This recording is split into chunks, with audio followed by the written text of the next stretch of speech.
రాజన్న సిరిసిల్ల జిల్లాలో విషాదం నెలకొంది. భార్యను చంపి ఆ తర్వాత ఉరివేసుకుని భర్త ఆత్మహత్య చేసుకున్న ఘటన సిరిసిల్ల పట్టణంలో చోటు చేసుకుంది. శాంతినగర్కు చెందిన దూస రాజేశం తన భార్య వరలక్ష్మిని బలమైన ఆయుధంతో మొహంపై కొట్టడంతో ఆమె మృతి చెందింది. ఆ తర్వాత ఇంట్లో ఫ్యాన్కి ఉరివేసుకుని రాజేశం ఆత్మహత్య చేసుకున్నాడు. మృతులిద్దరికి 2 కుమారులు 1 కూతురు ఉన్నారు. పెద్ద కుమారుడు వేణు పోలీసులకు సమాచారం అందించారు. మృతదేహాలను పోస్టుమార్టం కోసం ఆసుపత్రికి తరలించారు. కేసు నమోదు చేసుకుని దర్యాప్తు చేస్తున్నారు పోలీసులు.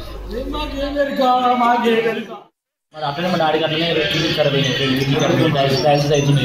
కిమ్స్ హాస్పిటల్కి పోయినాము. కిమ్స్ హాస్పిటల్కి పోయి చూసుకున్నాం, చెకప్ చేసుకుంటాం. మేము చెకప్ వేసుకున్నాక వచ్చినాం. ఈయన ఇక్కడ ఇక అంత అయిపోయింది. ఇక్కడ మొన్న టెస్టులు వేసారు, ఇక్కడ చేసి టెస్టులు వేసారు. అయిపోయినాక గవర్నమెంట్ హాస్పిటల్లో చేద్దాం అనుకున్నాం. మొన్న గవర్నమెంట్ హాస్పిటల్ 2 సార్లు వేయించినాం. ఏంటిది డయాలసిస్ 2 సార్లు వేయించినాం. చేయించినాక నిన్న ఏమైందో నిన్న సాటర్డే నైట్ చేయించుకున్నాం. 12కి వేయండు, 12కి వేయండు. మొన్న సాటర్డే నైట్ మబ్బుల్లో 5కి వచ్చిండు, పండుకున్నాడు. షార్ట్ అన్నాడు. అన్నాక మంచిగా తిన్నాడు, చేసి పండుకున్నాడు. మళ్ళీ 5 తిన్నాడు, పండుకున్నాడు. మళ్ళీ నేను మాట్లాడి పోయినా మా దేవునికి వేసుకుంటే. వేసుకున్నాక నాకు వచ్చి 3